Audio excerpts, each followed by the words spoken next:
ગીર સોમનાથના તાલાલામાં ડાયરા કલાકાર દિવાયત ખબરનો વિવાદ હવે નવો મોડ લઈ રહ્યો છે. ગુનામાં વપરાયેલી ફોર્ચ્યુનર અને ક્રેટા કાર બાકુલા ધણેજના જંગલમાંથી જે મળી આવી હતી તેને લઈને હવે ગીર સોમનાથ ડીવાયએસપીએ મોટા ખુલાસા કર્યા છે. 12 ઓગસ્ટ 2025ના રોજ તાલાલાના ચિત્રોડ ગામે અમદાવાદના ધ્રુવરાજસિંહ ચૌહાણ પર જીવલેણ હુમલામાં વપરાયેલી ગાડી જે કાલે મળી આવી હતી તેને લઈને પોલીસે એવો દાવો કર્યો હતો કે આ ગાડી દિવાયત ખબરની હતી, પણ હવે તપાસમાં એવો ખુલાસો થયો છે કે દિવાયત ખબર અને તેના 15 સાથીઓએ ગુનામાં જે કાર વાપરી હતી તે ફોર્ચ્યુનર કારના માલિક રાજકોટના દાવડા મિલનભાઈ છે, જ્યારે ક્રેટા કાર અમરેલીના એક વ્યક્તિની છે. દિવાયત ખબરે આ બંને કાર થોડા સમય પહેલા લીધી હતી અને પોલીસે આ કાર જપ્ત કરી છે અને તેના માલિકોની પૂછપરછ પણ શરૂ કરી છે.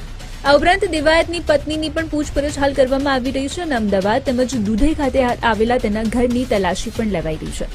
પોલીસે આ ઘટનાની ઊંડી તપાસ શરૂ કરી છે અને અમદાવાદ અને દુધઈમાં દિવાયતના ઘરની તલાશી પણ લેવામાં આવી રહી છે.